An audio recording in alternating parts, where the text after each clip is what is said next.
One of the first things that gets asked of you if you are meeting someone, especially in Northwest Iowa, is, "Oh, do you know so and so? Are you related to so and so?" There's usually that look for some kind of tie. There's that look for some kind of familiarity. And I wonder if that's not just a Northwest Iowa thing. I wonder if that's not just our culture. I wonder if that has been that way for quite a while.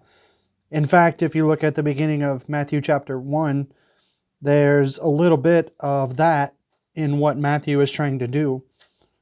As he begins his book, he gives the genealogy of Jesus Christ, the son of David, the son of Abraham.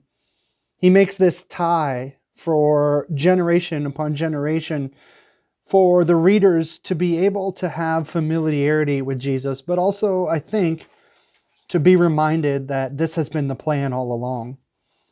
God has been planning on sending his son as a baby to Joseph, to Mary. This isn't something that he just came up with at the moment. This is something that he has been planning for ages upon ages. And I think that gives me some comfort today, even to know that this, whatever I'm experiencing in this moment, is not outside of what he knew was going to happen.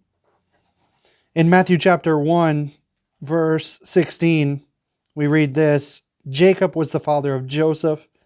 Joseph was the husband of Mary. Mary was the mother of Jesus, who is called the Christ. Thus there were 14 generations in all, from Abraham to David, 14 from David to the exile to Babylon, and 14 from the exile to the Christ. Recognize that that was a long period of waiting for him, but it was never outside of the plan. My name is Gary. I'm one of the pastors at Living Water Community Church, and this is an Orange City campus update for November 25. If you're just joining us, if this is the first time that you're getting a Wednesday update, welcome to Living Water. During a time of not being able to connect as much as we would love to, during a time of sometimes isolation, this is a way for us to simply give you a rundown of what is happening. Give you a rundown of what is going to be taking place in the next couple of weeks, and just prepare your hearts for even what we're going to be talking about on Sunday. And so a couple of things that I want to remind you of, especially on November 25, we have a church service tonight. That is our Thanksgiving Eve service. Both campuses are holding that at 7 o'clock at Sheldon and at Orange City. What Jesse and I talked about, Pastor Jesse from the Sheldon campus, what we talked about was doing something as he and I together to just remind ourselves that, hey, we want to have some familiarity between the two campuses. We want to do something together, but we can't always, especially in 2020. And so what we did was do a team teaching and record that team teaching, but that allows each campus to have a live worship set and then to have that recorded teaching in the middle of the service. So join us for that. If you can't be here, then join us on the YouTube channel and be with us then. Then looking forward to Sunday, what we're going to be talking about is the beginning of Advent. We're going to have Luke chapter 1 as our main passage, and we're going to be looking at the conversation that Mary has with the angel. And what that is going to begin, what that's going to set in motion for us, is a time of looking at the characters of Christmas, of looking at the setup that is around Jesus.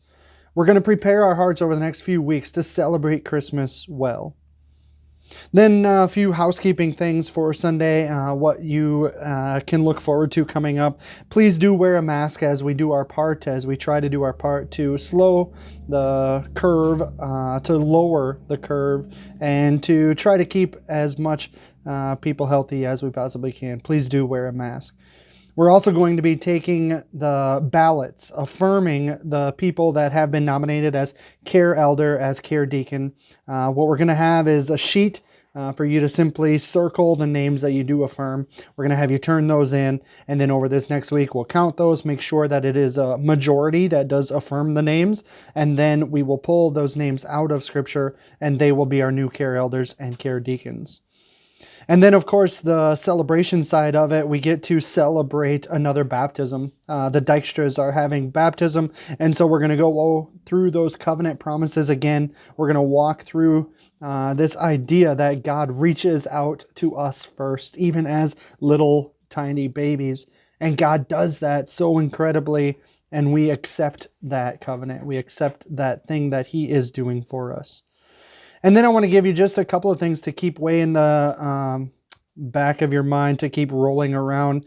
We had our MST meeting this past Monday, and one of the major things we talked about was, how did the book study go? Remember, we did the Everybody Always series, and we talked about, hey, this could have been better, this could have been different, this was really good, all of the pros and cons of all that kind of stuff.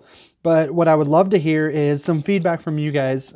Send me a quick email and say, hey, this worked, this didn't work, whatever. But what we're aiming towards then is doing another one. Usually we're trying to do one a year, but given the COVID time, given the 2020 time, we talked on Monday that, hey, maybe it's okay to do another one because it has a way of drawing us together in that season. So we were thinking maybe somewhere in February, March, try another book study. Would love your feedback. Would love your input on, hey, this book has been really meaningful for me. This study has worked really good for our group.